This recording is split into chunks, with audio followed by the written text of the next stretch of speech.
Yeah, but 100% neighbor. Jamaica is developing at a rapid pace, neighbor, and a pace that the People's National Party neighbor has failed to catch up to neighbor.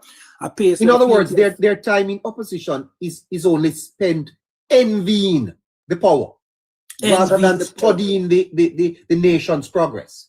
the power neighbor. They don't realize that the Jamaica Labour Party neighbor is creating behavioral changes and cultural Wow. changes neighbor and Uh-huh. changing how Jamaicans see things neighbor and let Jamaicans know that Yes. these are things that and let Jamaicans understand that these are things that we're supposed to get. This is what we're supposed to get from government. This is what we're supposed to receive from government. So when I look at the People's National Party neighbor, they are still stuck in the past. The current leader neighbor, the current leader is playing from the playbook of Michael Manley. No way, shape, or forward. Yes, neighbor, I cannot say you cannot have respect for your past leaders, but you must understand how you're going to govern from the past with the present. If you look Uh-huh. at Andrew Michael Holness, neighbor, Andrew Michael Holness was groomed, neighbor, by Mr. Siaga. But despite Andrew Holness was groomed by Mr. Siaga, neighbor, Andrew Holness, yes, he understands how Mr. Siaga govern and stuff like that, neighbor, but he strike a balance, neighbor. He still have his own leadership style and his own leadership qualities, neighbor. He's not just playing from the past or the old book of the Jamaica Labour Party, neighbor. Yeah. Andrew Holness has introduced this party and reinvented this political organization to a different level where Jamaicans can be proud and Jamaicans can say, yes, this guy or this government deserve the third term that they are in, neighbor. And the People's National Party, whether we want to believe it or not, neighbor, these guys are still stuck in the past. And that is why they're in opposition for 3 consecutive terms, neighbor. And I can definitely tell you that with this rhetoric continue to come in from the opposition, neighbor, they will be stuck in the past forever. And Mr. Julian Robinson, I can tell you that you need to get a mind of your own and stop let Mark Jefferson go and lead you down the wrong path. Because I know you're someone who have better sense than this, And I can tell you, neighbor, that based on what we are seeing, neighbor, over the opposition, what Julian Robinson and Mark Golden is saying, neighbor, the whole opposition is not singing from that same hymn book, neighbor. I can Well, definitely I was disappointed myself when I listened to Mr. Robinson today, because I said to myself, did the party really sit and recognize what it is that they are putting out Mr. Robinson to say? It is just pure nonsense. It doesn't make any sense at all. And I think you have really raised a very important point here, that it appears as if the opposition is so preoccupied by power that they are not taking the time to do the research, to understand the issues, and to put in place a set of practical alternatives that they could present to the Jamaican people. Or maybe they're so focused on criticism and tearing down strategy that their language so negative. So negative, neighbor, and all they're doing, neighbor, is creating more problem for themselves, neighbor, because I can tell you, neighbor, they will not come out of this with any form of victory, neighbor. Neighbor, gone are the days when the People's National Party, neighbor, had that all over Jamaica, neighbor, where they could come out and say anything, neighbor, and majority of Jamaicans at the time would believe, neighbor, what they are saying and work with what they are saying, neighbor. Persons, neighbor, have the ability, have the skill now, neighbor, to can look at their own personal life and judge it from the past to the current right now, what is going on, neighbor, and can make a decision for themselves and say that the opposition is lacking, the opposition is wanting, the opposition is of no substance. All the opposition is worried about, neighbor, is farming power for the political gain or whatever they are supposed to gain from their own, from a personal standpoint. Nothing, neighbor. This is a political organization, neighbor, that continues to tout and talk about the 400,000 persons that voted for them. So whenever this opposition comes out to talk about anything that has to do with the development and the welfare of Jamaica, neighbor, they're only speaking on behalf of the 400,000 persons.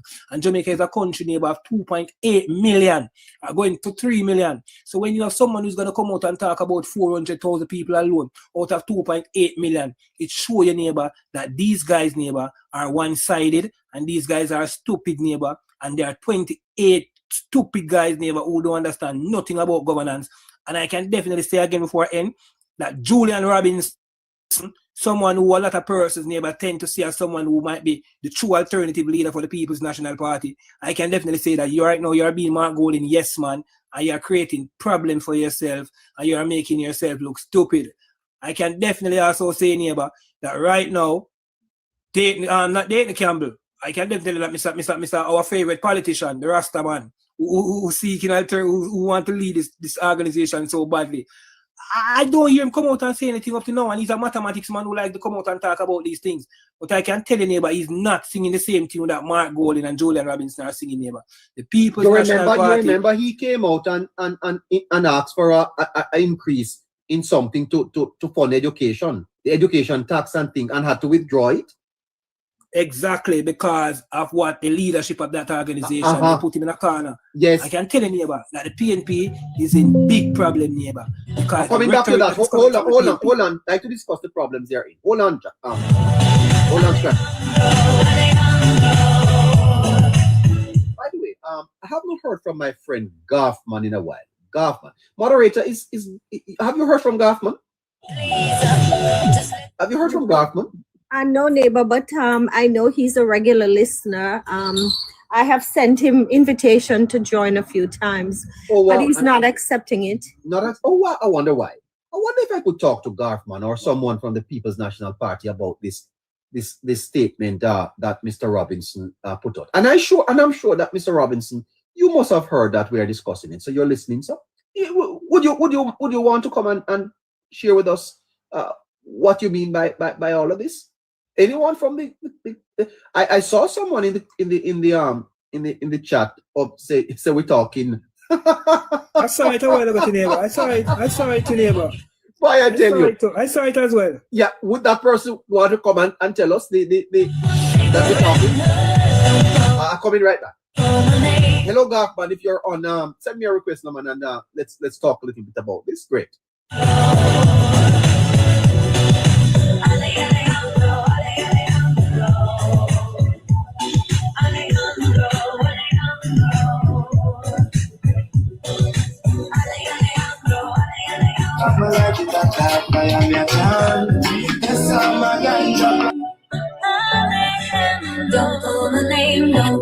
He has accepted his salary now. Well, that's great. Very good, Andrew. You should do that long time. And I would like the opposition leader to take a decrease to decrease his salary. I don't see why we're paying that guy over $20 million for you. Okay. So this breaking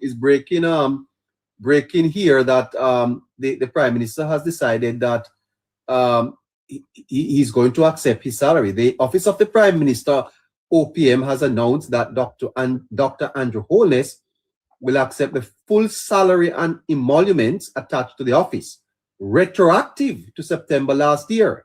Very good. That means Dr. Holness will now earn a salary of $28.5 million. This is up from the current salary of just over $9 million. The decision was announced in a media release on Friday.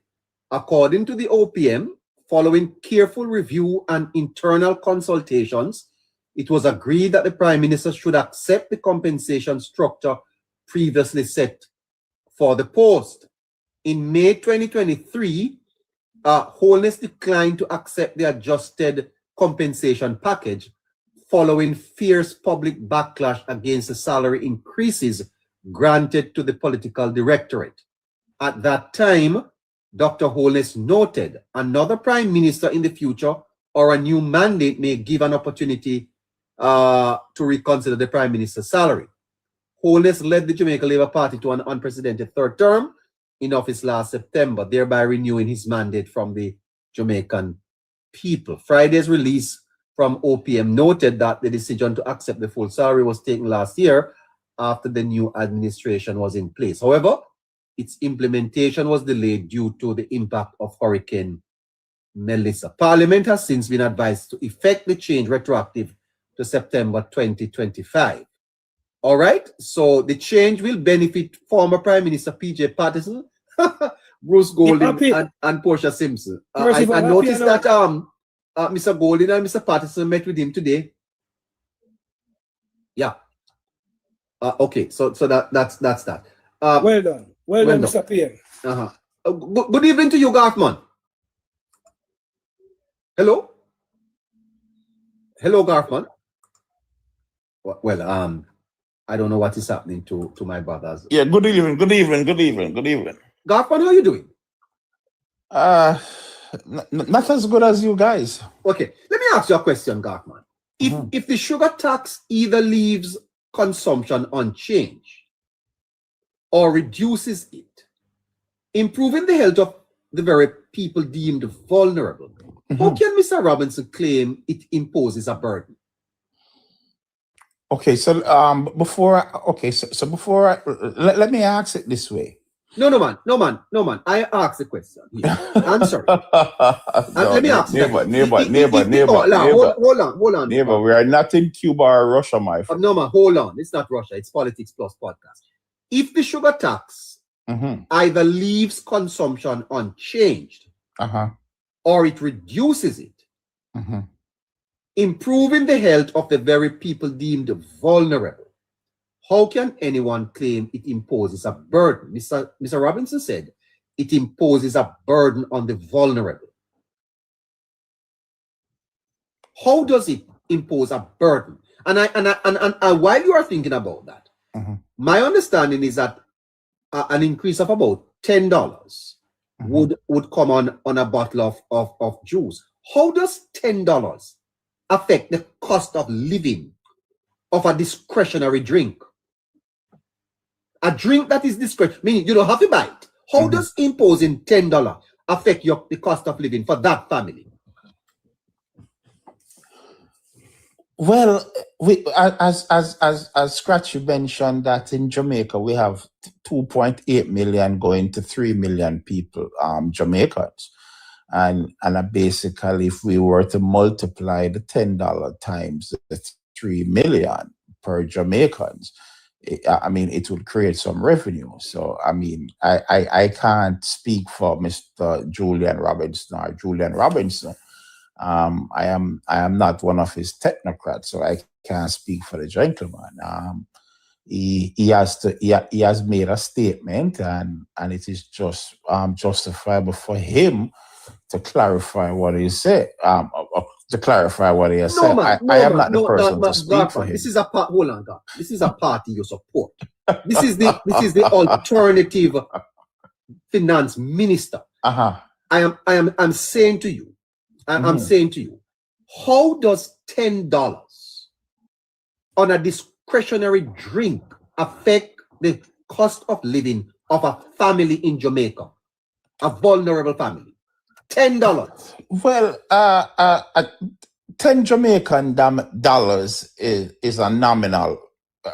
It's to me on a service or a drink that is discretionary. In other words, you don't have to buy it at all. Well, you don't have to buy it, correct? So $10 $10 bear no factor. He says that it is purely a revenue. Government, and I say this with all sincerity. Are you not embarrassed as a comrade? Yeah, you embarrassed at the type of rhetoric coming out of the party. Neighbor, the type of neighbor, time out, please, time out. Neighbor, I will say this here, and I will say this now, and you can take this to the bank. Probably you could get a $10 interest on it. Whatever I'm going to say now is that, let me not say that because I don't want anyone to think differently. Well, anybody going to form his or her opinion, regardless what. But for you to ask me if I am embarrassed, I believe you may be embarrassing yourself carrying on this conversation, frankly speaking. Why? Neighbor. Why? Neighbor. All of this is all politics, my brother. Gafan, with respect, I am analyzing a statement put out by the opposition spokesman on finance. He will speak in the national debate. He is suggesting that the vulnerable in the society are going to be burdened by a discretionary $10 on a sugary drink. Neighbor, and I will continue, and I will say it again. I will be repetitious in that, neighbor, $10, adding on $10 to a bulla or a bun or a drink, whatever drink it is, it's a $10 is a non-starter. You don't think Mr. Robinson know that? Well, never. I can't tell you what Mr. Robinson knows from what he doesn't know. I am not at the pay grade to determine that. I'm not a neurosurgeon. Then this is the type of intellectual rigor, the type of intellectual coming out of the party. Yeah, but again, neighbor, and that is why, as your moderator Caroline says, that our headlines, I don't know if that's whatever the name is, I tend to listen and I don't participate. I have always listened and I don't participate because, frankly speaking, neighbor, these conversations and Scratchy went on with a monologue and I am just here and I sat and listened. Neighbor, frankly speaking, the conversation is a waste. Straight up and down, regardless how you put it inside. No. Hold on. The statement. Neighbor, may I please, come in for a second? Good evening, Garfman. Hi, good evening. Okay, so neighbor, I am of the opinion that you're badgering Garfman because you know something? Garfman is here every single night for the entire length of the show. And that must be a very good reason he has considered my proposal. So, to be honest, no. I'm not sure if Garfman is in opposition anymore. No. I tell you this, Caroline, and I will say this, Caroline, as I said something to somebody yesterday, regardless if I am in opposition or regardless if I'm in government or I'm on the government side, life is transactional. And my life and others and your life and others must go on. And I have come to the conclusion, even where I sat today, for me to be concerned about how a government operates in and out, wherever, to me, and I'm being frank, it doesn't make any sense. All I can only do is try to help those around me and who I am actually obligated to do, and others that if I can find it, and that's how I see life these last days. I mean, you look at the United States, the president of the United States has lost a big one in the Supreme Court. And he's there cursing the Supreme Court. These are people that he himself nominated. Yes, but Garfman, Garfman, come on now. It would only, we would welcome you. I'm sure you know that. So, Well, I understand you could welcome me, Caroline. Never switch, Caroline. Caroline, welcoming me... Caroline, there are things that the governing party will do, as done today, that I agree with them, and there are things that they have done that I don't agree with them. What about Mr. Robinson's speech? You agree with Mr. Robinson's speech? That's what we're talking. You agree with Mr. Robinson's speech? No, I mean, it is not for me to determine. I cannot speak for Mr. Robinson, Scratchy. You're not speaking for him. I'm asking if you agree with what he said. Scratchy, frankly speaking, I'm going to tell you the God Almighty truth. Yes. Whether or not you want to believe this, yes or no.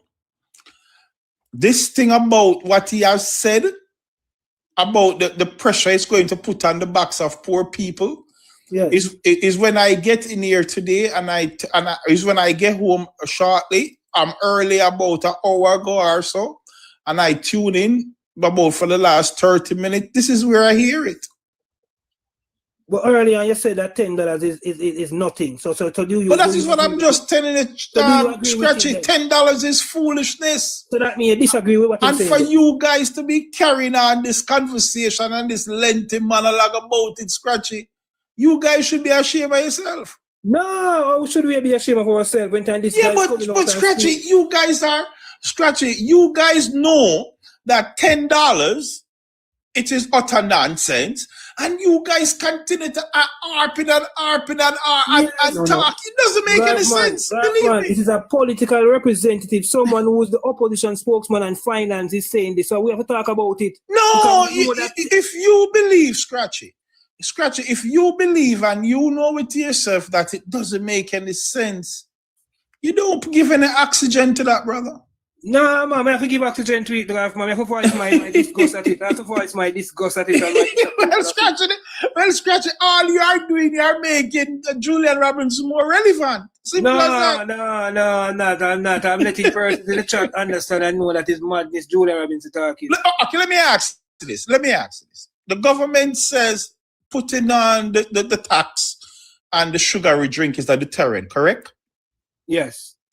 Okay, what if the people take the heed and they decided that I don't want to pay this $10, so we are going to stay away from that? How does the government get that money? The tax. How does the government bankroll the tax burden that they are trying to collect? How do they get that? What's the alternative? The alternative is to take it now from the Ministry of Health because you have less persons turning up at hospitals. All right, good. Perfect. Hold on there, Scratchy. Listen to me.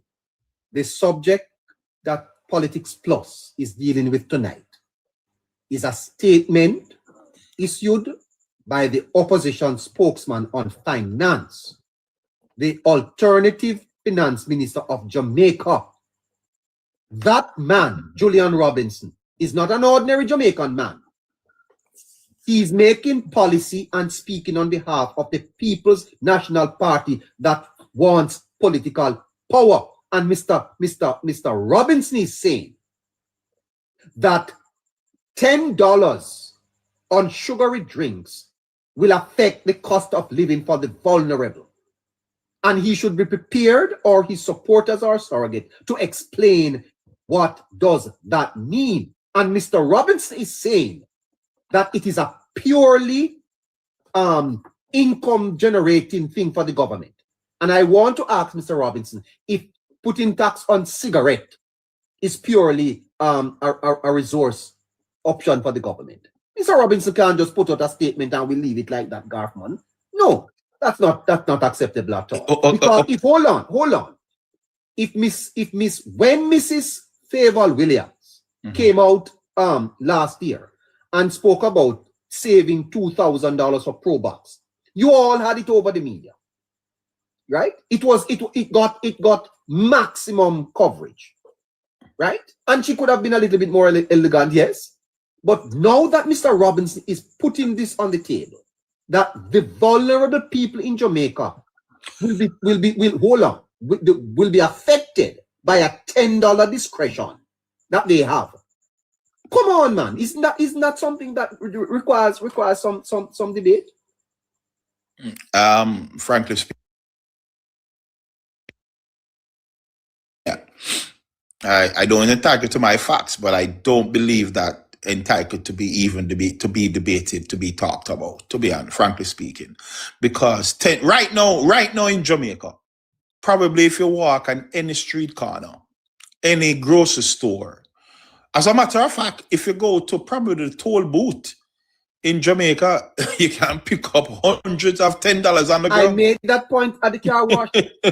but then it says something, Garfman. It says something about Mr. Robinson's mind. It says something about the party he represents. It says something about the type of leadership that the party would offer Jamaica, if this is how he's thinking. Yeah, you know, I could say some things, but I rather not say nothing disrespectful, but I have seen, and one of the reasons why I know this for a long time, and I have seen it. I have been around people from both sides of the political arena, and I have heard the conversation outside of politics, and I've heard conversation in the private from both sides. And when you listen to these people speak, and when you hear them debating Garden House at some point again, or in different settings, and you hear other political pundits like yourself or PMP or JLP, sometimes I often wonder,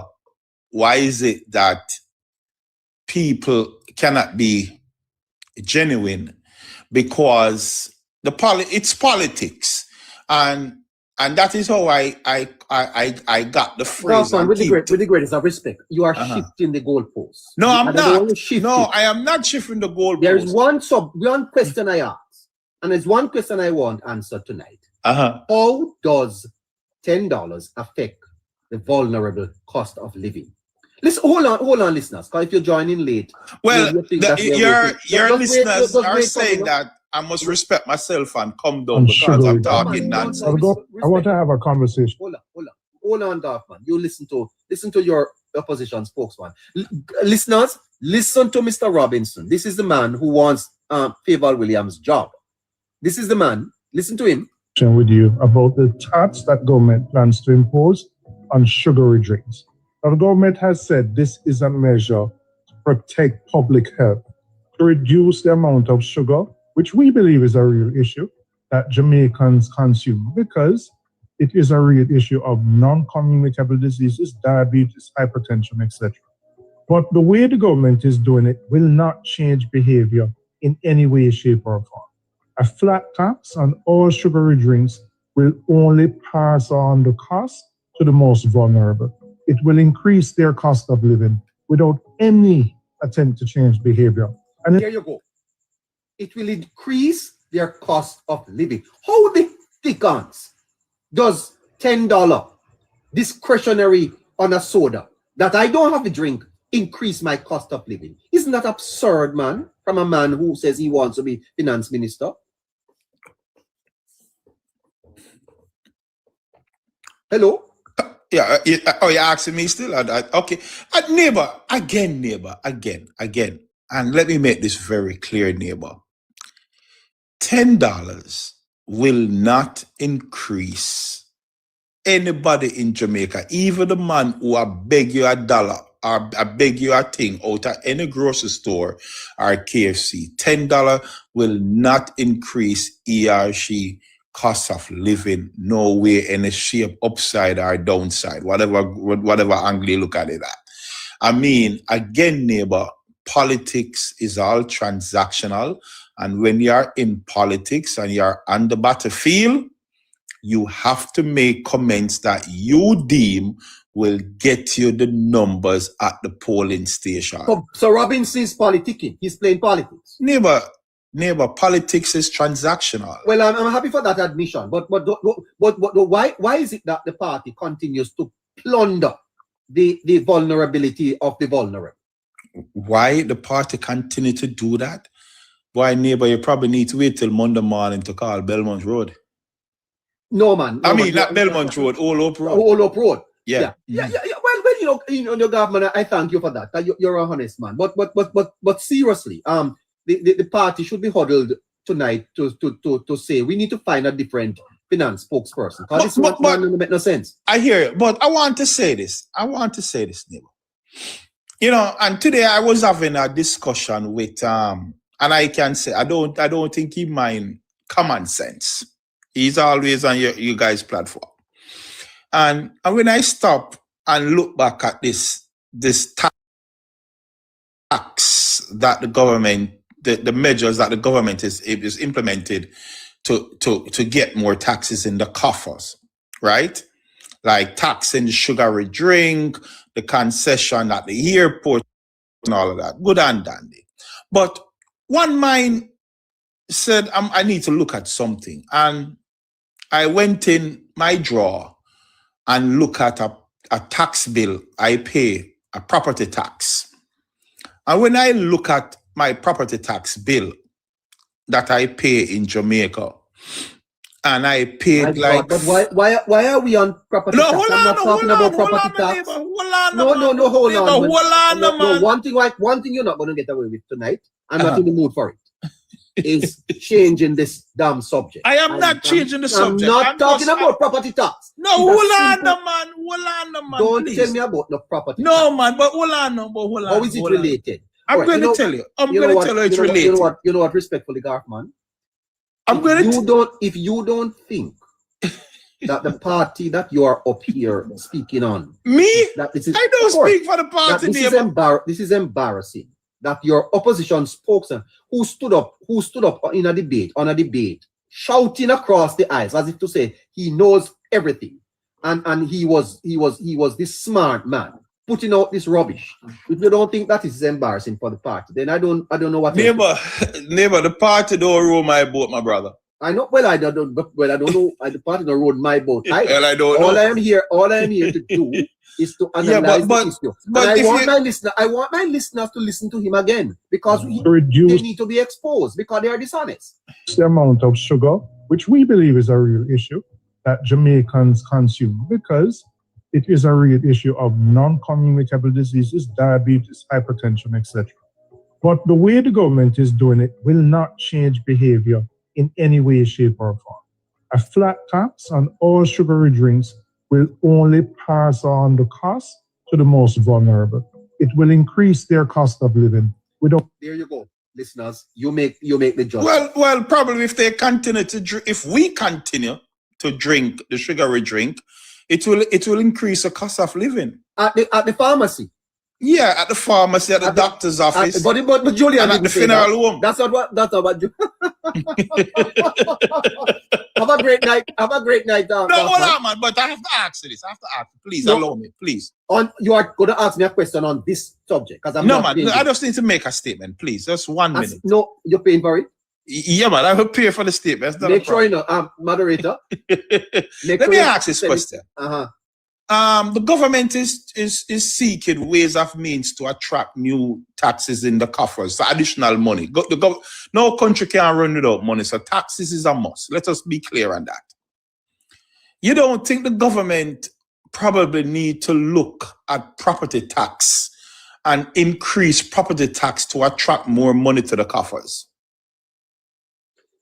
I think the government can do a lot more. And I recommend, and why I said it, when I look at taxes that we are paying, like $15,000 for a property tax for a year for a property that is an income-driven property.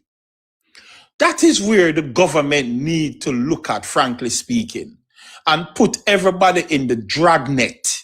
And that is where the government should increase those property tax by at least 500%.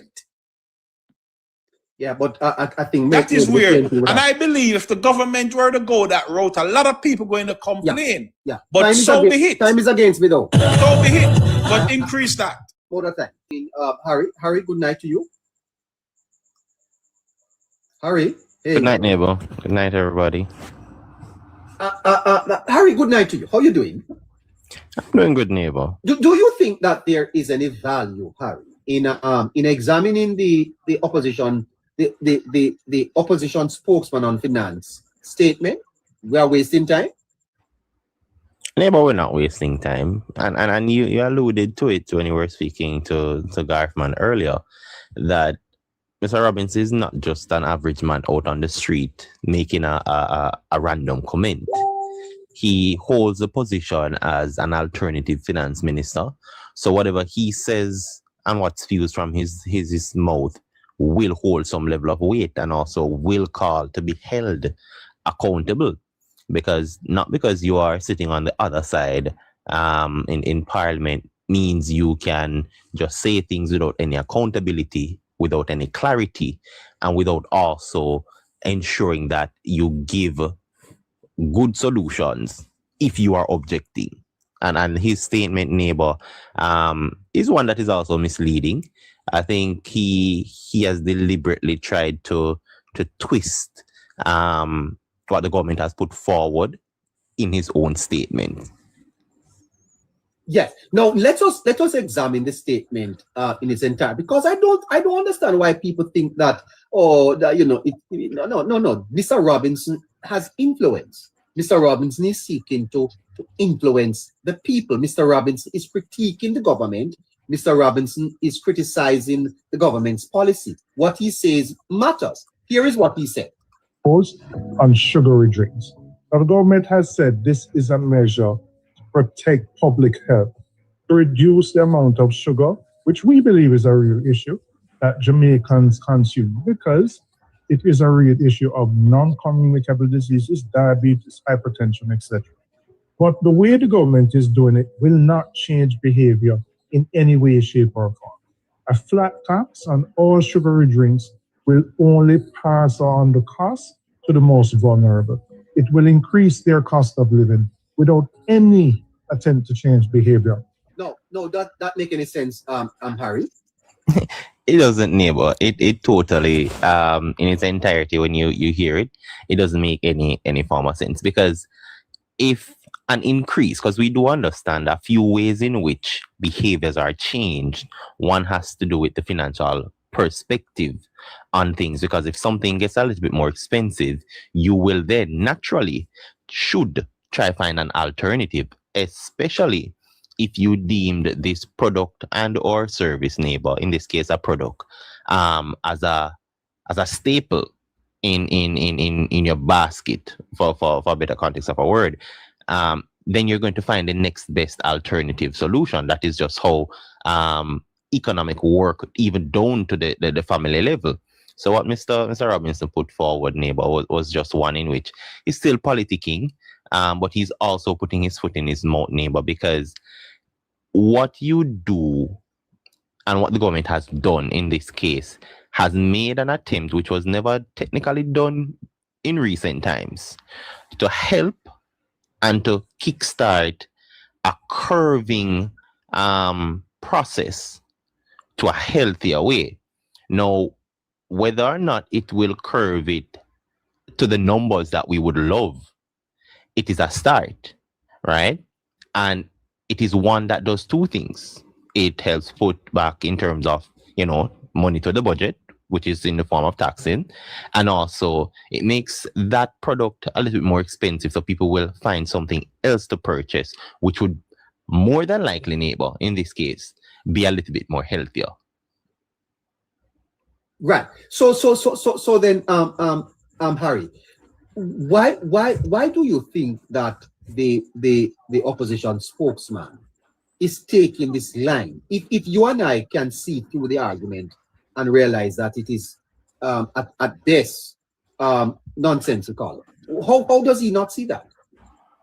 Neighbor, I think he was caught red-handed in trying to do what other popular member of his party does. For example, people like Damian Crawford who can tap into sensationalism. I think he faltered in the midst of his statement and couldn't correct himself, because both in terms of when you look at how his statement started, it's polarizing compared to how it ended. So there are two opposite things he's saying to try and make one point, and it just never worked out for him, because he mentioned that we know it's an issue in Jamaica, but I don't think people understand the level of what this is. Neighbor, the number of adults, right, in Jamaica between 20 to 79 years with diabetes in 2024 is 235,600 people.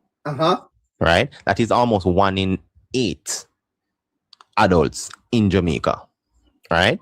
Now, we have the 4th highest number in the region, and the region also takes into consideration North America and the Caribbean. So really and truly, it's about 20 to 25 different countries, and we're 4th highest. This means we're crippling not just our productive set of people, but we're also now burdening our healthcare system, which has always been burdened, but with the increasing numbers, right? Because there's a projection here. I actually got the data from diabetesatlas.org. Anybody who wants to research it, because these aren't my numbers. And neighbor, the projection is that we're going to have almost another 100% increase by 2050, which is 329,400 according to the projections. Now, neighbor, that is something in which will actually cripple our healthcare system if we're not careful.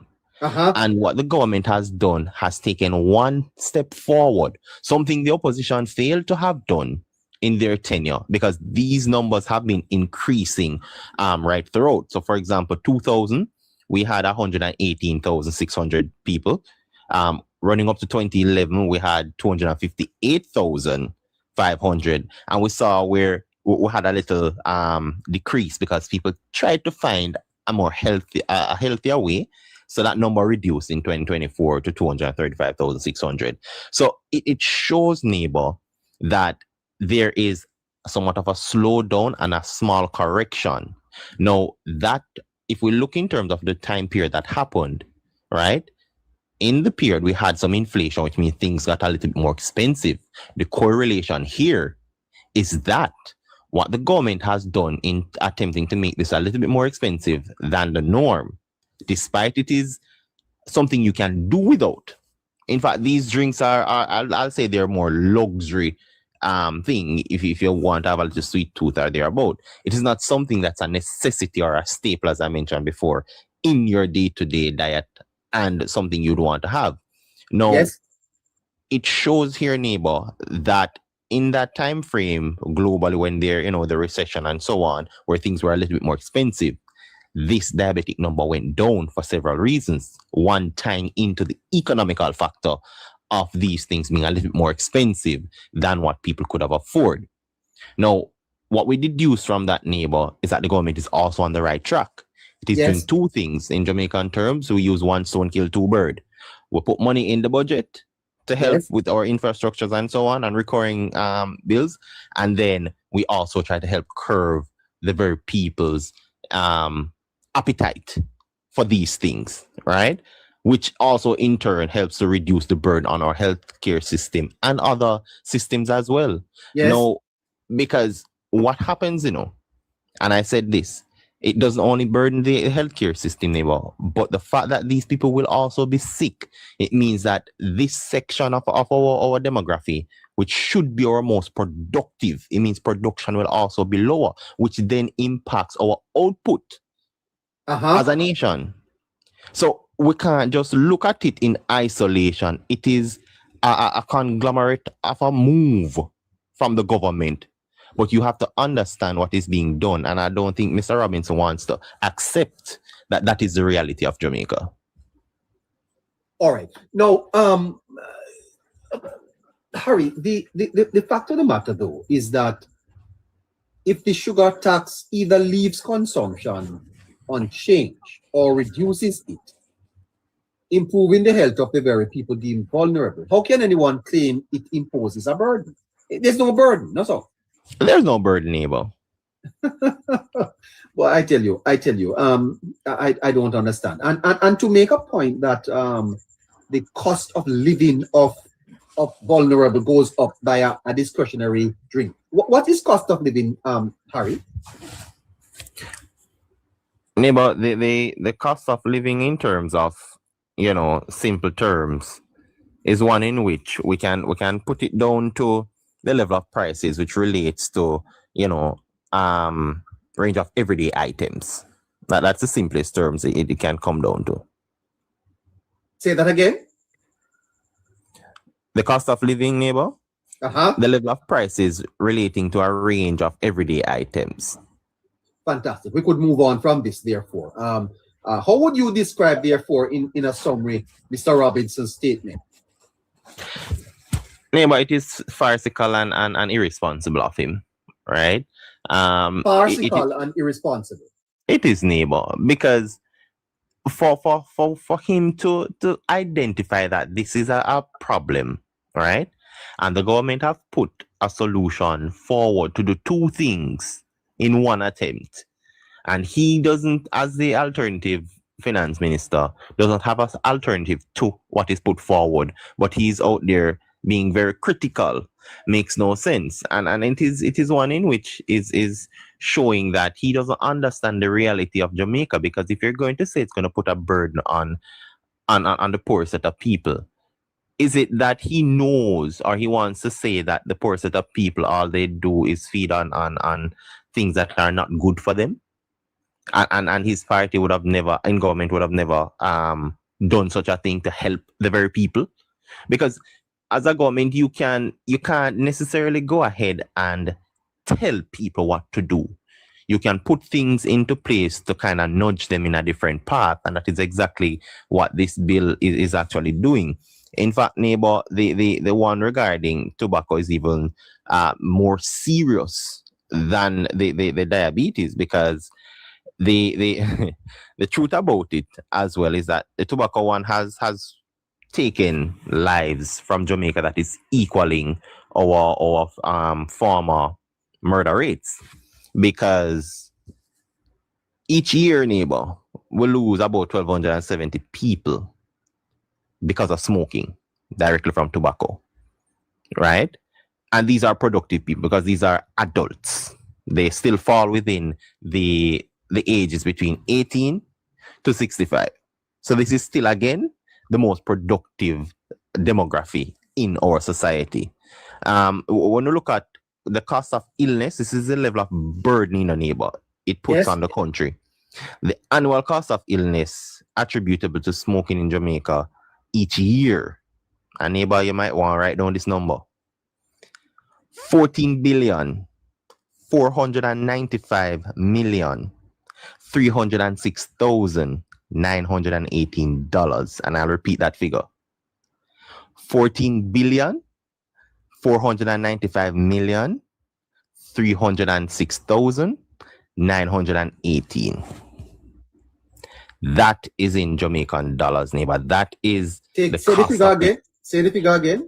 14,495,306,918. That is ridiculous for a small country such as Jamaica, right? And when we look at it, neighbor, it spreads right across both sex. 8.8% of men 15 years and old, and this is 2025 data, by the way, right? So it's very much prevalent and relevant to the argument. And 1.7% are women, which really and truly, of our adults, neighbor, again, the most productive set of people in our country, 5.2% of them are smokers, which is roughly about 209,000 people. That in its entirety is a lot to be losing out on, one, financially, and two, losing our human resource, which is our most important resource as a nation. Not just as a small member state, but overall as a nation and as a country that is looking to grow and be productive and go forward. This is a devastating figure. And it is one in which I don't think the government would have realized the magnitude of this step regarding the bill. That is why I said, neighbor, Melissa came, gave us a hefty bill. It brought devastation, but it also brought us opportunities to curve, so we build together and build better going forward. And this is one such way. Yeah. Let me ask you this, Harry. The opposition, since Melissa, have made quite a number of statements. They have had press conferences. They have had statements in Parliament. They have been critical. They have put out press releases. They have been very active on media. The rhetoric of the opposition is what we would have to assume or use to assume their policies. Now, what direction do you think the opposition would take Jamaica in, based on what you have heard since the hurricane and what you have heard over the last couple of weeks? Position the opposition for me as government. What would the people of Jamaica be experiencing and expecting from them? Yeah, but to be honest, I think we wouldn't even be going in that direction. I think we'd be at a standstill, which is just as devastating as taking a wrong turn. We would be at a standstill. Definitely, neighbor. Because the truth to it is, one, they have not put forward one alternative solution to the Melissa recovery, the relief of the people, the tax bills, the way in which we should, find that deficit in the budget.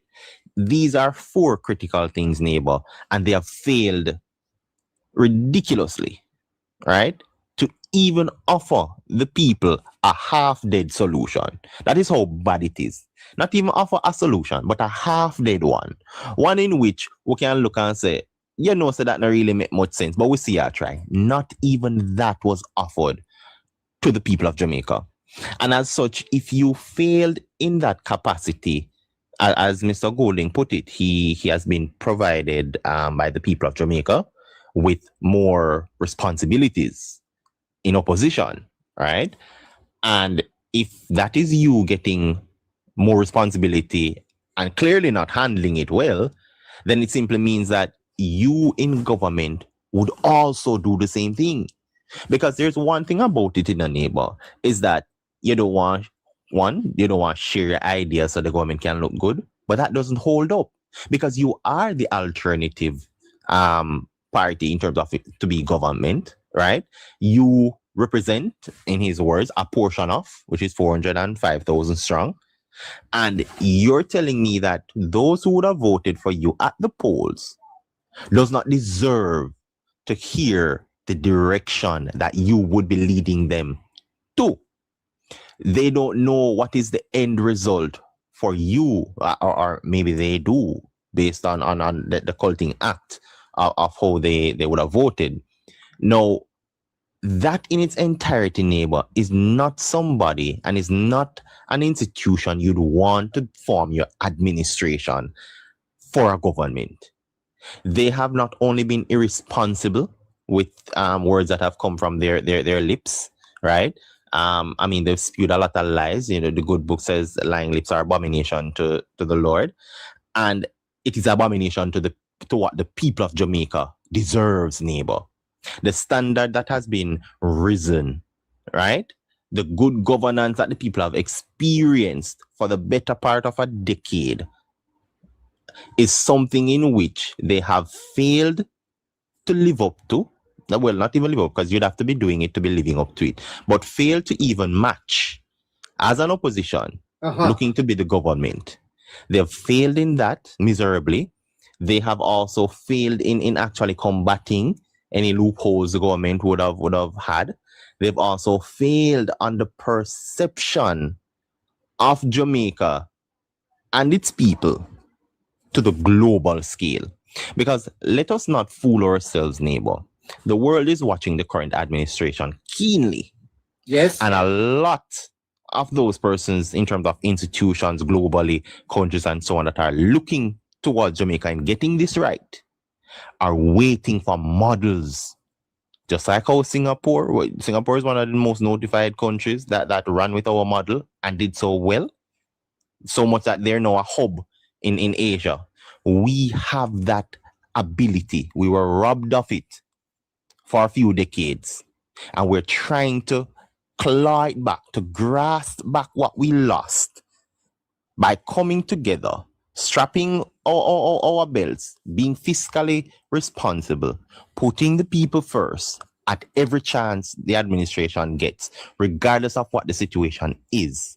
Right? We've built out in being resilient, not just as a government, not just in risk management, but as a people together, understanding that this is what good administration should be. This is what good leadership is. And this is what we have not gotten for decades upon decades. Which so you are saying to me that in listening to the opposition since Melissa or since the election, you have not heard anything from them that is directional, that suggests how they would govern, how they would lead? Definitely not, neighbor. Well, what I can say for them is that I know they have an eye for money. That doesn't mean they will be good spenders of it, good collectors of it, or good distributors, which is critical because we've seen how they distribute wealth before, neighbor, and it's not something that has led us forward. And as such, them putting their quote unquote best foot forward is not even commendable in the two major things that have happened, right? Definitely not the plans after election, because they had a budget that they didn't understand how to even achieve 10% of it, much as 50%. And then sadly we got Melissa, and they're still yet to bring out that plan, Mr. Crawford. This is what, 3-4 months now past Melissa, and we're still waiting on the plan for Melissa recovery. We're still waiting on them to tell us what happened to the money that they collected on the backs of Jamaicans. We're still waiting on something definitive from them, neighbor. All we're getting is smoke and mirrors, noise and no substance. And that is why the people of Jamaica is finding it so hard to even consider Mr. Golding and his People's National Party as even a viable opposition. No. Harry. Isn't it concerning though? And I don't see you as a partisan person. I don't see you as partisan at all. But you are saying to me in truth that you don't see the direction the opposition wants to take. Do you think that they are going to eventually implode within, because they can't continue like this, Harry? Or do they need a new leader? No, but the truth about it, they need more than just a new leader, right? And we would have spoken at length as well about it. We've given them solutions as well. Let's not forget that part, right? And our solutions are actually solutions that would help the democratic process, which then directly helps Jamaicans.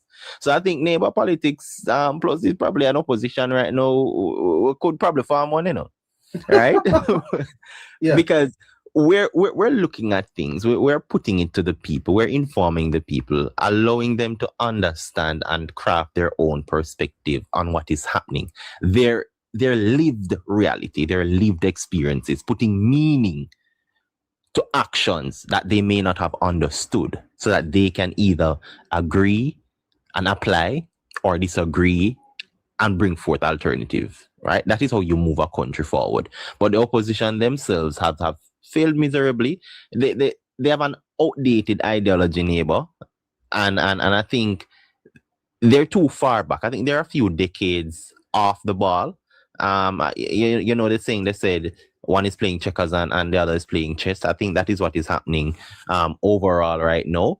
And as such, the opposition, they're not on the same wavelength as to what Jamaica and Jamaicans deserve, for one, and what they're demanding, right? We've gotten a good taste as to, developments, proper investment in our country, driving us forward, crime rate going down, a lot of things happening, moving the country forward, so much so that we could still withstand a category 5, technically a category 6 hurricane such as Melissa, which we couldn't have done if we weren't doing those things in the last decade. So do you feel, Harry? I'm running out of time. Do you feel, therefore, that in terms of continuity, that Jamaica would be better served if it stays with this administration as far in the future as it can? Well, definitely, neighbor. You said definitely? They would have to, because here's why. If we look at the two parties' trajectory. I beg you, hold on there. Harry. Did you say definitely? Of course, neighbor. That the people of Jamaica should continue to support this administration? They would be. Hold on, listen to this.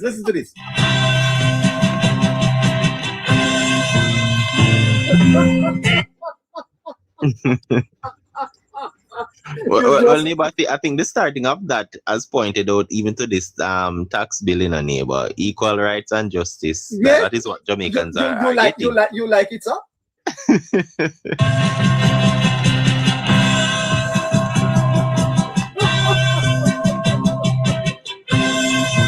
the way, I hear Andre Horton. Did you hear Andre Horton, sir? The neighbor, he's getting some backlash as well from his fellow party members. And let me see if I can find it. Did you hear Andre Horton? Why I tell you something? There is no way Andre Horton can remain a part of the PNP. Listen to Mr. Horton as he. 2%. Is this budget, as you look at it, of about $30 million, 2% of the kind of damage that we saw thanks to Hurricane Melissa? giving us 50 years if we use this alone as a way of paying it off. Is this about reconstruction, or is the government using Hurricane Melissa as a convenient political cover to fix the structural deficit they're already facing? No, let's put things into context. You're talking about last year we had about a 40% fall off in GDP, which would have contributed to them not receiving as much taxes as they would have hoped for. So that's one case. The other case is that the Hurricane Melissa caused a $8 billion US damage, which the recovery also has to be paid for. So we're faced with a situation where do we borrow the entire amount and put pressure on our fiscal rules, put pressure on our fiscal stance, put pressure on the debt to GDP trajectory that we want to maintain? Or do we try our best to implement some sort of short-term tax measures to cover that situation? And I think that the government cleverly crafted this particular tax revenue measures in such a way as to not to harm regular consumption of goods and services by the average Jamaican, but to deter the use of quote-unquote certain goods and services that they think are not. By the way, I hear that the Prime Minister is going to make changes to his cabinet. I wonder if he's going to bring in Mr. Hart.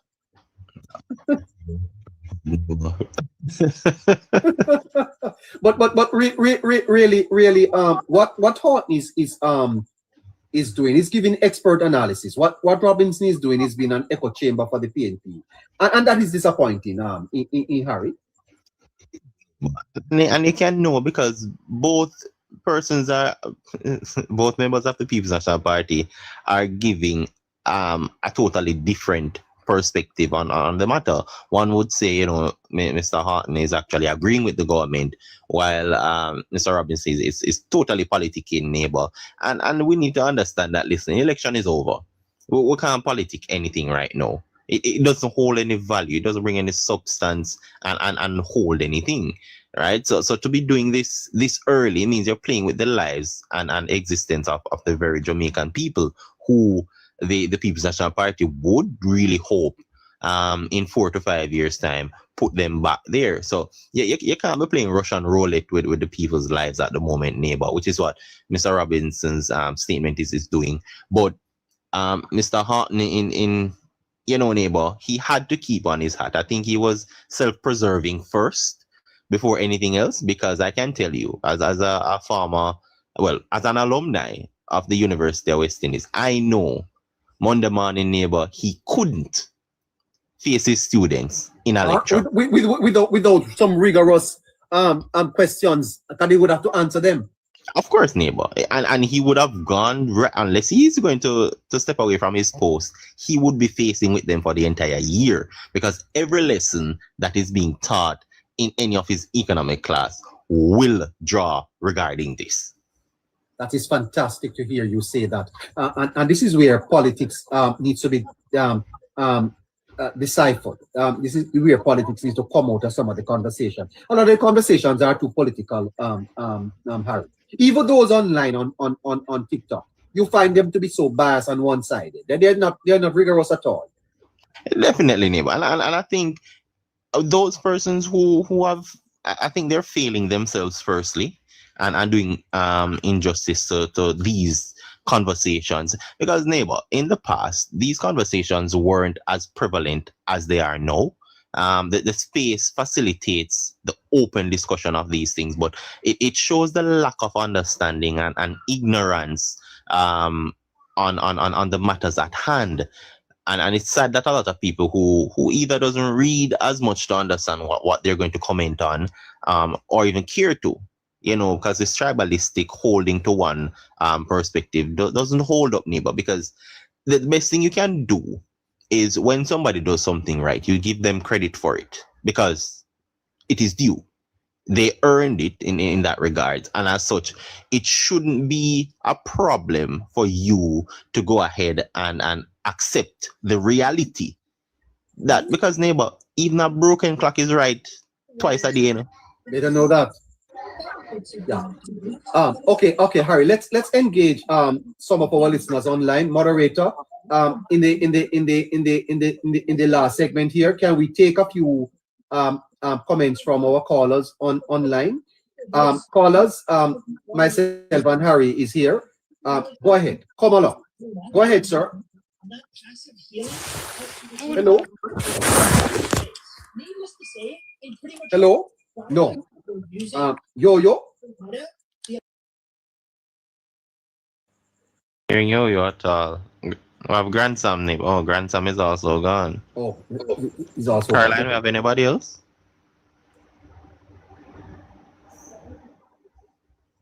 All right. The lines are open. Stay with the discussion for me, listeners. Please don't take us too far out of our dialogue. But if you want to raise another matter, we're prepared to take it. Go ahead, Dyer. Hi.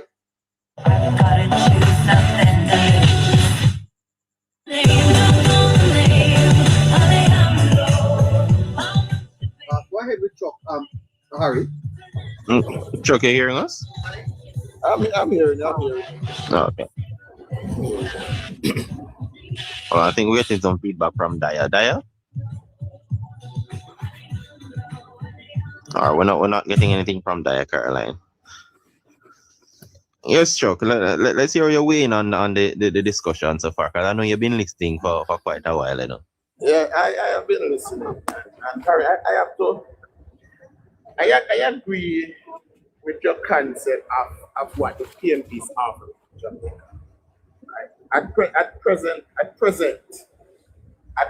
they are not putting up their hand as a viable opposition. And the truth is that no democracy can function without a viable opposition. And right now we're not getting proposal and counter proposal from them. We're not getting that you're doing X and we'll do Y. We like X, but we'll do our X this way. But we're not getting that. All we're getting is look over there. That's how we get it. And I believe that the democracy is gonna become weaker if they continue like this. Last night I was on a platform with one of their bloggers, and basically they were told that even if a leadership challenge would come from Damian Crawford, he will never get the support because Damian Crawford during Melissa actually worked closely with the Ministry of Education to get back schools on track. And for that, he's been treated as an outcast just for that act alone. Right? Work in collaboration to make smooth transition to school. He's been treated as an outcast. In fact, he was described as sleeping with the devil. That's the description is getting. So we have an opposition that is more interested in being antagonistic rather than progressive. And the democracy of Jamaica is going to become weaker if they continue on that train, Harry. So I agree with you fully that we're not being served by the opposition. People think that because they are making a lot of noise. People think that because they are making a lot of noise and you hear them here and you hear them there, that they're doing a wonderful job. No, we are not being served by them. And that's just how I see it.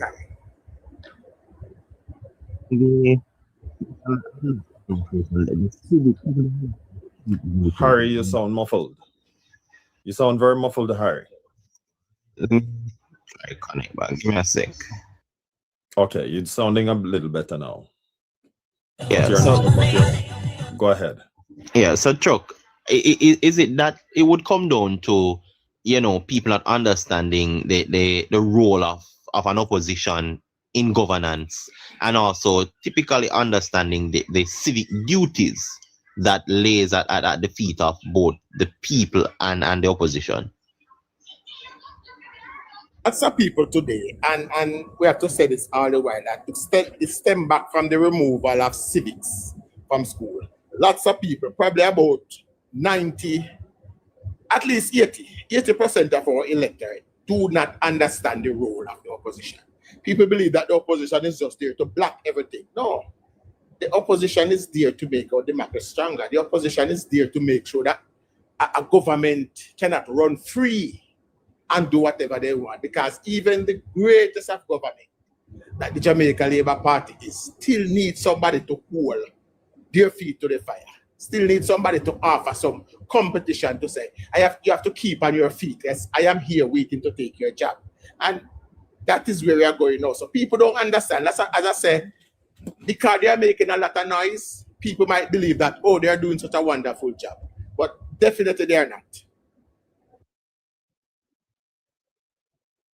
No, I know you, the listeners, Chuck, we know in terms of where your allegiance stands, but what is it that, there's probably three things that you, being that you support the Jamaica Labour Party, who is the administration right now, but in trying to keeping a strong democracy, what are three things you would be looking for from the opposition after this debate or during this debate for the budget? I am looking for genuine purpose, genuine alternate purpose, genuine, not just the noise, but I'm looking for genuine alternate proposal. That is why I am looking for an opposition that is gonna put the future of the country forward, not just trying to be popular, not just making popular presentation because you want to rile up the masses. Right, so we're looking for genuine proposal, and we're looking for somebody that have the future in tech. And again, we are looking for leadership quality. We are looking for leaders in waiting from the opposition, not market vendor. Not I'm disrespecting market vendor, but we're not looking for a market in the parliament. Right, so those are what I'm looking for. I'm looking for opposition to come with sound proposal. To say, yes, you are doing that, but this is what I would do. I'm looking for them not to be reckless in their proposal, as if we're going to give everybody $1 billion. That's what they have done in the last couple of, promise $1 billion to everybody. That is not planning for our future, and we're looking for leadership quality in our parliament.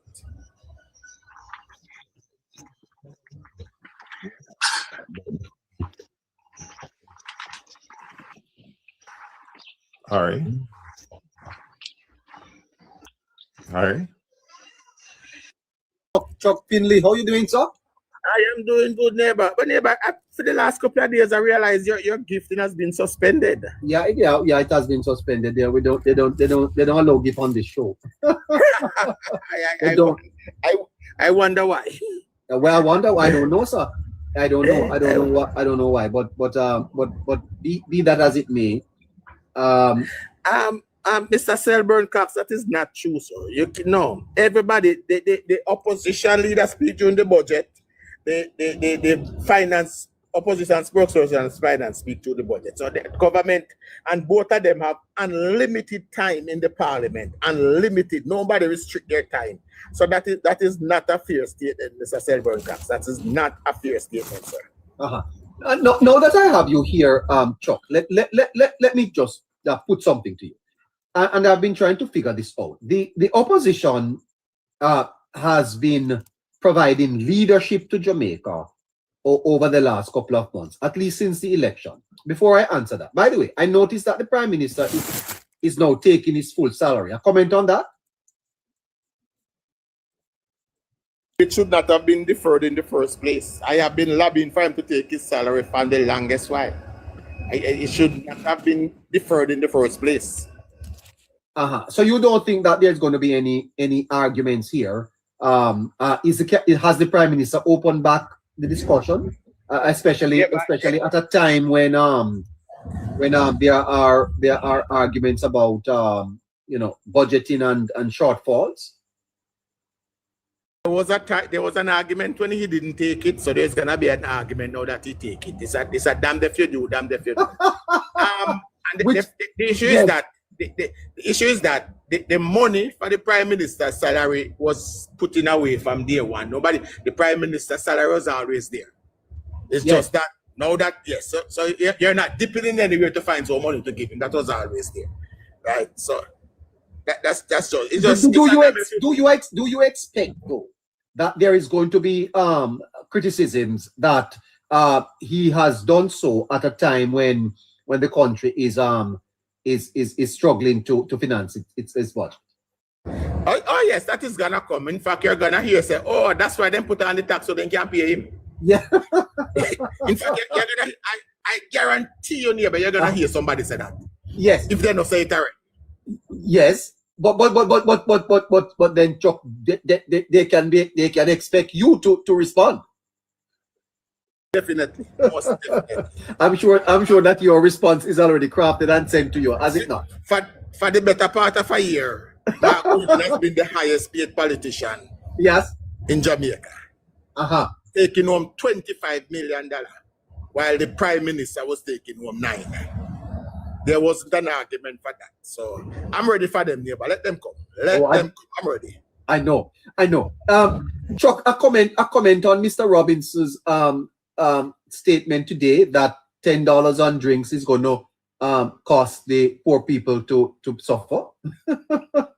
Well, he didn't say that, but he said that the cost of living, I want to quote him correctly, that it will affect cost of living.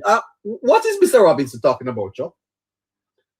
See, neighbor, the PMP have a playbook in that they try to tug at the heartstring of poor people. Every poor people, there's poor people. That is so correct.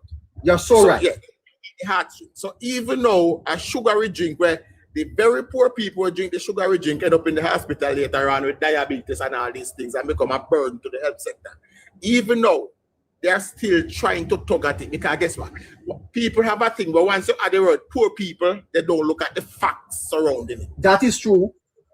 A tax on sugary drink, a tax on alcohol, which hurt me personally, and a tax on cigarette, neighbor. Yes. It is always welcome because those are the things we are encouraging people to consume less. Yes. Less. That's what I call a sin tax. Remember, it was Dr. Tufton from 2018. By the way, why they don't tax them the service on that road, sir? Is that not sin? The PMP actually put that on the table once a couple of years ago. Is that a sin tax? Sorry, would that be a sin? Taxing it would be a sin. Taxing it would be a sin, neighbor. The act is not a sin. The act is not a sin. The act is not a sin, neighbor. The act is a service. Right? The act is a service. Taxing it would be a sin. What? Right? But neighbor, hold on. I don't. Taxing it. By the way, Joshua. I'm sure Joshua would agree with Do you agree that taxing that thing there would be a sin? You know, the scripture says we must be quick to hear and slow to speak. I'll exercise that right now. The highest bidder pay. Go ahead, Chuck. Wow. Yes, man. Yeah, but that was actually put on the table a couple of years ago. You know, is that so? By the People's National Party. Yes. I think it was. To tax your favorite activity? Yeah, to legalize them and then tax them, yes. Your favorite activity? Put on the table. Yes. Yes, it was put on the table a couple of years ago to find a way to legalize them and then collect taxes from them. Yes, that's how, neighbor, listen. When I tell you that the PMP have no moral authority to speak on taxes, you know, it's because of these things. It was put on the table to find a way to legalize them and then tax them. I don't know I don't know if they would charge by the amount of stroke or what. But they would have planned. They would have charged by how long it take you to pop. How long it take? Yes. I don't know if that's the way. That's what they would tax. But that is it. You take 5 minutes to pop. That's a 5,000. You take 10 minutes to pop at 10,000. Yes. That's how they would charge. If you take 20 minutes to pop, man don't have to try pop fast. Yeah, but this tax package by the government, I've said it to your listeners before, is very responsible. It is one of the most responsible tax package I've ever. Neighbor, I have never, and you can think back in your memory, neighbor. Have you ever heard a tax package being imposed and the Small Business Association is happy? No, sir. Well, they come out this time and said they're commending the government on what was done. I've heard Mr. Ross and Hyman suggesting that Mr. Damian King no have no sense. How did Mr. Ralston Hyman come up with that?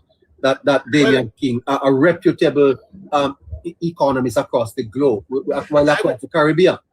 No, I will answer this, neighbor. Of the kind of damage. Is this budget Hold on. Go ahead. that we saw thanks to Hurricane Melissa giving us? Hold on. Go ahead now. I was asking neighbor, where has Mr. Ralston Hyman work apart from a radio station owned by a PMP activist? What has his accolade? What work has he done? What company has he worked in? Ralston Hyman is a so-called economist that can only get a job when the PMP is in power. Let us listen to him a bit. Listen to him a bit here. Listen to it. That's where they were in 2024, where they were this year, as well as next year. Tax revenues have been stagnating because of the stagnation in the economy. So it is clear that we need a growth strategy. Additionally, what we're seeing coming out of the revenue estimates is that the bulk of the revenues will be paid by the workers and the consumers. They're looking at 342 billion in income tax and 329 billion in GCT, 97 billion in special consumption taxes. So the bulk of the taxes will be paid by the consumers and the workers. I heard Kenan Faulkner saying the very same thing, Ralston, that the government, he would expect that the government will be using a stimulus package instead of taking money from the workers. And the money would be better spent by the people of Jamaica than by the government. Every sensible economists know that. So who support it don't know anything about economics. So when named Damian King? Come on, I don't know. Let me take advice. So them man don't understand where I go. But how the man they don't understand what I go on, Chuck? They don't know nothing. Eba, I will ask you this. The government is issuing out 500,000 so far to at least 95,000 people. Isn't that a stimulus package, neighbor? You mean the money for the housing? For the hurricane. Yes, no, man, it's more. Hold on, it's more than that. It's $2 billion. No, I'm getting to that. I'm just talking about the ones that have the NAC said them so far approved 595,000. Right. I'm not speaking of I'm speaking of just what approved already. Yes. So that is 95,000 people getting 500,000 to spend. Isn't that yes. a stimulus? Majority of the person affected by the hurricane has so far been given a minimum of $35,000. Isn't that a stimulus? That is stimulus, yes. Two international organizations, World Central Kitchen and I forget the next one name. World Central Kitchen is doing a survey and they are giving the poorest person that are affected, they are matching the grant from the government, which means that the person that get their $35,000 will be given an additional $30,000. Another international organization is giving the student, is matching the student part benefit. So the money where they get on part, the organization is matching it. Yes. Isn't that stimulus? It is stimulus, yes. Secondly, the government has access to $2.5 trillion to spend in the next 5 years. Isn't that stimulus, neighbor? That is stimulus, So out of Damian King and Ralston Hyman, which of them don't know what I'm talking about? Well, I am not an economist, and I can come up that there are several stimulus spending going on right now. The problem with the PMP is that if it's not going directly in their pocket, they don't count it. In their pocket. Yes, if they cannot funnel it into their own pocket, they don't count it. Yes. No. Finally, before you go, Chuck, the opposition spokesman, I don't get you here often, so when you come, I have so much to cover with you. Listen to one more piece of tape here. Listen to this. Hold on, turn it up. Leadership of the People's National Party. Damian Crawford will be a contender for the leadership of the People's National Party Chuck, Damien Crawford will be a contender for the leadership of the People's National Party whenever there's a vacancy. Chuck, I don't think it's whenever there's a vacancy. it will be a Crawford versus Holness in the next election. How you gonna manage? Same way we manage with Holness versus Simpson, with Holness versus Philip, and Holness versus Goldie. Do you expect him to triumph? I don't think Damien is going to triumph in the party, no neighbor. I believe because there's already a campaign actively to discredit him. Even though, like I said, he was described last night as sleeping with the devil, so he has no chance. He's too friendly with sleeping with the devil. Sleeping with the devil. Joshua, was those exact words used yesterday? I don't remember if he was there with us. Sleeping with the devil. I wasn't there. All right. That's the accusation that was leveled at him last night. Damien Crawford is sleeping with the devil. All because he worked with the education ministry to get the schools open in time. That's what they said that's a downfall for him. Good governance is a discreditor for you to be a PNP leader. Can you imagine that? So there's a campaign right now by many persons on YouTube, TikTok to discredit Damien Crawford. His removal from the PAAC is also a part of dimming his light. Because them say chat too much and he might bill himself rather than the party. So they remove him from the PAC. Right? So there's an active campaign both inside and outside to discredit him. Will it work? As normally, when it comes down to PNP delegate vote, it's money that counts. And Peter Bunting and Mark Golding are the one in the party with the money. And the money people gravitate towards him. So that is going to be the Damien Crawford challenge. He's going to need somebody rich to back him. So if he can join forces with Lisa Hanna and get some of the Burger King money, maybe it might work for him. I don't understand the connection. Burger King? Remember Richard Lake, they are the owners of that franchise in Jamaica. I see. Which is Lisa Hanna's husband. They own that franchise in Jamaica. So if he can get some of that money flowing his way, it might work for him. Yeah. No. Finally for you, Chuck. Contributors. There's a release from the opposition spokesman on housing is suggesting that the Prime Minister is vulgar, and that Mr. Apka Fitzenley is vulgar to be suggesting that the 11 billion drawdown from the NHT, that the government is hypocritical, that it's hypocrisy, and that the drawdown should not continue because you're not building houses for the people. How you respond? But let us discuss hypocrisy. Isn't hypocrisy the fact that you do something when me I do it, me I cuss about doing it? Is it that the definition of hypocrisy? That you set a policy in place that says the government can take some money from the NHT, and now when somebody else is doing it, you find everything wrong. When you started it, the PMP has no moral authority to speak on it. Secondly, when it comes to building houses by the NHT, Andrew Michael Holness in the last 10 years has oversaw the construction of more houses by the NHT than the PMP did in their previous 18 years in office. They have no moral authority to speak, neighbor. This administration has built more houses through the NHT than the PMP did in 18 years. By the way, I've heard that debate. Chuck, do you have those figures? The government have those figures? Can you make a comparison? I can make a comparison here, but I'm on the work now. You're on the job. No problem. I'm on the job now, but I can get those numbers for you. It will be good if you can, in terms of how many houses have the government built compared to that of the PNP over the 18 and a half.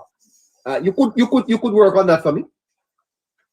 Definitely do that, neighbor. I will get those numbers for you.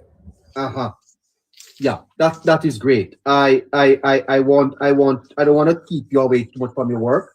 And neighbor, just a point of order. Even though the government takes $11 billion from it, NHT is one of the most richest in terms of assets. NHT have well over $300 billion in assets. In terms of cash, the NST have over $14 billion in cash sitting on it. There's not a thing wrong with the NHT, neighbor. The NHT is stronger than ever. Yeah. Are you on tomorrow? Yes, I will be on tomorrow. Have a great night, sir. All right, you too, neighbor. Cool. What one of these guys that you never he speaks with such passion. Real great supporter of ideas into a song. Just describe it in a few words. Choose a style and let Mareka the Fifth. Joshua John, how you doing, sir? I'm well, sir. I'm well by God's grace. Thank you. I'm happy you mentioned God's grace, because I want you to speak to me as a man that has, made your mark on theology, a subject that you know very much of, and you actually taught. Joshua, from a moral and ethical point, don't you think that politicians ought to play less politics when it comes on to vulnerable people? It personally rubs me hard how people who know better always exploit the vulnerable in the society, Joshua. And from the time of Christ, it has always been like this. The vulnerable squatter. When are we going to stop it? When the Lord returns. I think that's the quick answer. But the scripture did say, to whom much is given, much is required. What it therefore means that if you have lots of knowledge, then your responsibility is to use it for the greater good of mankind. In a nutshell. Then when you say that a $10 addition to sugar drinks, which is a discriminate, you have a choice. You have agency. When you say that a $10 tax on that is going to affect the vulnerable and their cost of living will somehow be diminished, Joshua, the vulnerable hearing this may think, my God, this man cares about me. But isn't that nonsense, Joshua? It is, sir. I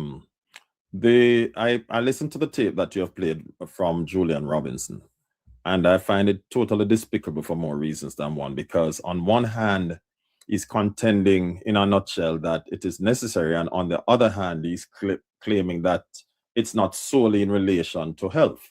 And whilst I may agree with him from that perspective that it's not solely related to health, the government's thrust towards helping people to have a healthier lifestyle is not new. This actually, if you should do the research, goes all the way back to Jamaica Moves program that was started in 2017. Yes, so the a very government, successful the Ministry program. of Health, right, the Ministry of Health has always been encouraging persons in Jamaica to begin to live a healthier lifestyle. The Prime Minister himself jogs every morning. Hold on, Joshua. I think you make a good point, because it was under this minister that we moved from Ministry of Health to Health and Wellness.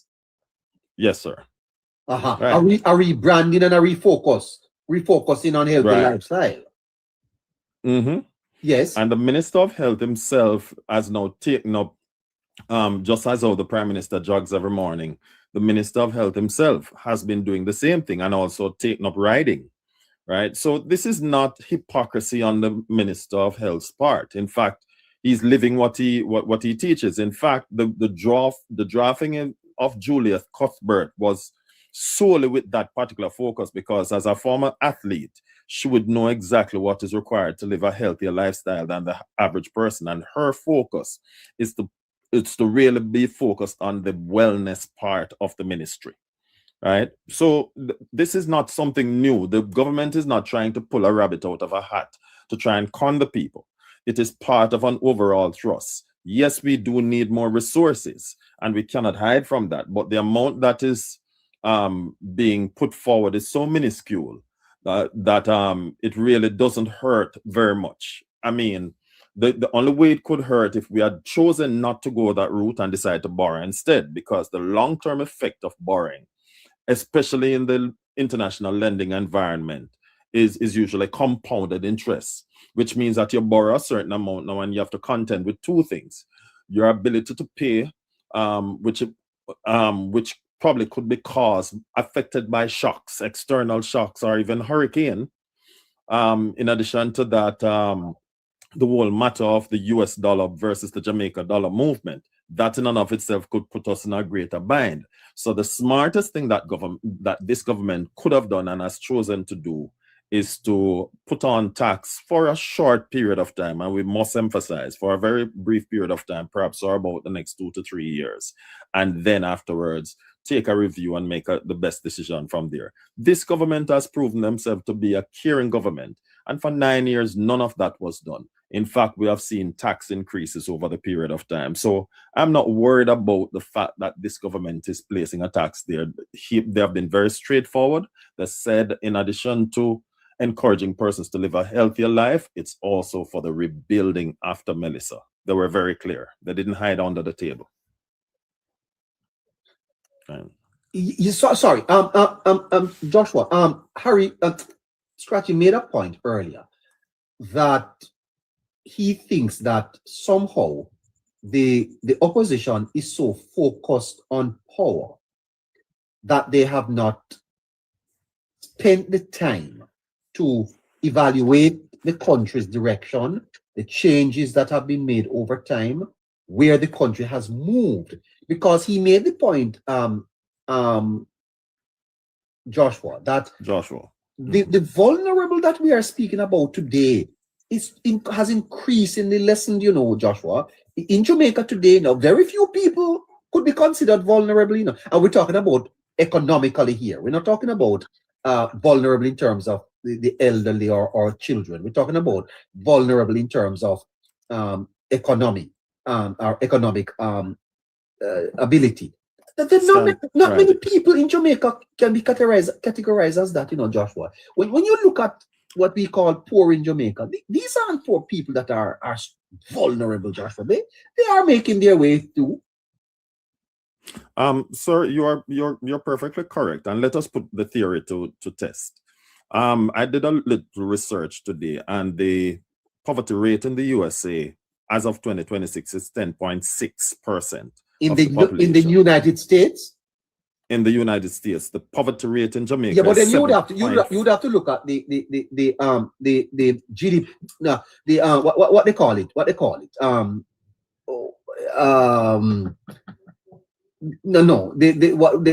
In terms of standard of living.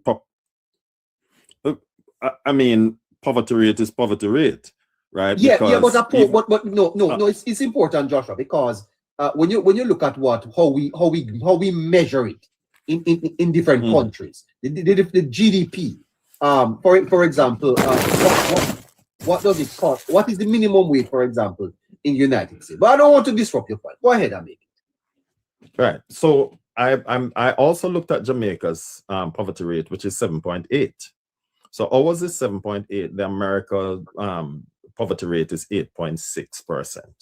Right? That is very telling because we are coming from 16% down to 7.8%. When were we at 16? When were we at 16? 2016, ironically. Right? Right? In addition to that, and you know what the debt to GDP was prior to that, we have also managed to reduce inflation downwards over the period of time. We are now at 3.9% inflation compared to where we started at nearly 12%, right, in 2016, right? When we look at the unemployment rate, it is just about hovering 4% from where it was. So there's, as you rightly stated, there's hardly anyone who is left out of the net now. We are considered to be at full employment compared to where we used to be, right? So when the opposition is going to be going out there trumpeting for the sake of trumpeting instead of being honest, then that is why they're constantly losing credibility. In fact, I hear the opposition talking about, as part of Julian Robinson's discourse, that why not subsidize fruit drink. Jamaica, we don't have to subsidize fruit drink. Jamaica is one of the most blessed countries in the world where we naturally have a lot of fruits. And I did a quick reference in terms of what is our fruit production, what has been our fruit production, especially up to 2023, and it's 477 tons of fruit production, right, which is a 10.4% rise or increase over 2021, right? So, I mean, even if persons don't understand what that figure means, what it simply means is that we are blessed in abundance with fruit. You don't have to subsidize any. And if somebody really wants fruit drink, they can just simply make it at home in a blender. We're not like the rest of the nation. But aren't we also absolving the vulnerable, the quote-unquote vulnerable, of responsibility, Joshua? We treat these people as if they are chattels, people that we can dispose of as a burden on the state.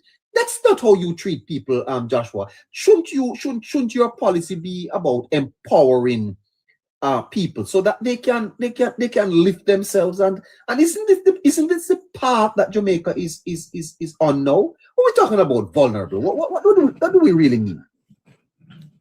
You see, the PNP wants to dumb down people, you know, and you're correct when you said that is where our policy should be, about empowerment. The PNP has no interest in empowering the nation, because the more educated the nation is, the less they can pull a wool over their eyes, right? It was the PNP that deliberately took civics out of school for that very purpose. It was the PNP that deliberately took mental ability out of school for that very reason, because the more persons can think is the less relevant the PNP is. And you know my stance on the PNP, that it needs to be disbanded and a new party formed in its place. We heard a while ago from Chuck Finley about Damien moving beyond party lines and looking at the greater good of the country, to move it forward for the greater good of our children so that they can be educated. And we see what the PNP has chosen to do, want to discard him because they see him as an enemy within, right? It is a clear demonstration that they are not interested in the greater good of the country or the education of the population. Yeah, because so again, if they're educated, they can't control them. Yeah, the hallmark of political opportunism, you know, Joshua, is using language of care while ignoring the realities of impact. It's all about rhetoric, Joshua, and it is distasteful, you know, because quite frankly, I find it distasteful because I know vulnerable people, you know, Joshua, and I know how they are open to empathy, and how they can be abused, and I think this is abuse. It is emotional enslavement. That's the best way I can put it. Yeah, vulnerability is not a prop to win applause. It is a condition demanding ethical decision, and the ethical decision is to make a decision that benefits the vulnerable. Because if they don't adjust their behavior, they have to find the money to pay for it at the pharmacy, and that becomes a greater cost on the government. Again, the PNP does not care about the people. Their record has never shown them to be putting the people first. The only time they put the people first is in front of a speeding train. Wow. That's the only time that the PNP remember to put the people first. If a speeding train is coming, they'll put them right in front, right? Because the people in the PNP's eyes, we see the formation of the PNP. You've heard me say it already. When the PNP was being formed, it was the elites that originally formed the PNP. And then when they lost the first two elections, then afterwards they started changing and retooling under Michael Manley, started talking about the poor. The PNP has never demonstrated that. It was the same PNP that took NHT's money and bailed out their friend Dr. Paul Robertson of the PNP. It was the same PNP that took out money and bailed out their friend Lenny Little White. Again, it was the same PNP that took out $186 billion from NHT's money, the same money that they're complaining about now. So of the $300 billion that was removed for the economy, not for their friends now, that's separate and apart. The JLP only took out $114 billion, while the PNP took out $186 billion. Here is how I want to wrap up this conversation with you tonight, Joshua. The vulnerable, though, Joshua, must also be wise to the spectacle of politics. To what extent do you think that our country and those who are, quote unquote, in that group are understanding these issues more and are able to decipher the rhetoric from the clear? To what extent do you think we are transforming as a nation along those lines? I think the Prime Minister is making a very gallant effort to try and educate the nation. We notice when he goes out to give speeches, within the last 2 weeks, I'm aware of at least 4 speeches that he has given. And each of them is a teaching expose, as it were. You know, it's trying to guide persons as to where we're trying to go and what is their role and responsibility, right? And how they can benefit from the changes that are taking place in the economy. And I think that's very good. However, the Prime Minister is just one man out of 63, right? And I think if the PNP really means Jamaica good, as they claim, they would stop trying to politic, because an educated populace is a benefit to all, not just to some. Right? But when you have a man like Ralston Hyman, who is by no means vulnerable, and when a man like Ralston Hyman can be out there making the statements that he's making, and when people are listening to him and thinking, but Ralston Hyman said that, isn't this part of the complexity of the problem affecting the vulnerable? They're kind of confused. Some will be confused, but if persons listen to persons long enough, after a while, when you talk long enough, they have an old adage that says, better to be considered a fool and keep your mouth closed than to open it and prove them to be correct. And if persons listen to you long enough and develop a certain expectations, and those expectations are unmet, right, and it doesn't materialize, after a while you start losing credibility. And I think that's the danger that Ralston Lyman kind of run. Did I say Lyman? Ralston Hyman, kind of flirt with, because he's losing credibility. Less and less persons are believing in him. About a year and a half ago, Ralston Hyman was the first person to say after Beryl that we're entering into a recession. That never proved itself to be true, right? In fact, he didn't even say we were entering into a recession. He said we were in a recession. All of the global indicators, the agencies, the rating agencies, proved them to be incorrect. And after a while, persons will begin to realize that, hey, this man is not making sense, right? Because the people who he wants to appeal to have a little more sense. The regular man on the street, all of these jargons, these economic jargons, mean very little to them. Yeah. How would you recommend that the vulnerable recognize the difference between those who really care, Joshua, and those who are simply spouting words? How do you think that the vulnerable should go about recognizing this? Well, first of all, look at the record of performance. Record. Right? The record. Your record speaks for yourself more than anything else. The PNP has spoken loudly over the years, almost shouting from the mountaintop that they are for the poor. But what have they done to make the lives of the poor better? The JLP has not spoken so much about the poor, but bettering your lives, which is 2 different information, right? And in so doing, they have matched not only words, they have not only put words out there, but they have matched it with their action. When a government can look for ways to reduce taxes, when a government can look for ways not to add any new taxes and not to increase taxes, when a government can look for ways to increase your salary 3 times in a 10-year span, and looking forward to doing it again within that same 10-year span 4 times, and you're basically getting 3.5 times what you used to get. The threshold has been increased, and more persons are working, more persons are seeing life a little better. Jobs are being set aside for a certain sector. Housing is now being set aside for those in the hotel industry. They promise you that you'll soon be able to sleep with your door open, and they have not only spoken it, but they have put their money where their mouth is by making the necessary investment for that to happen. Promising your children school bus so that your children can be safe and you know exactly where they are. Providing an app so that you can tap into these things. Improving healthcare, and not only improving healthcare, but providing more doctors, nurses, and other healthcare professionals. Improving and building out more hospitals and seeking to do more with that. You know, and also providing more educational opportunities and housing accommodation, and the list could go on and on. This is an unmatched record in Jamaica. This is not just about talk, it's about performance above rhetoric.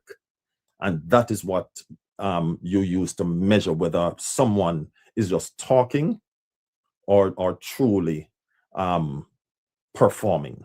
And this government has an unmatched record of performance. Well said, my friend Joshua. Take care of yourself and have a great night. Thank you, sir. God bless you, Sir Henriquez. And headlines. Yes, sir. God bless you.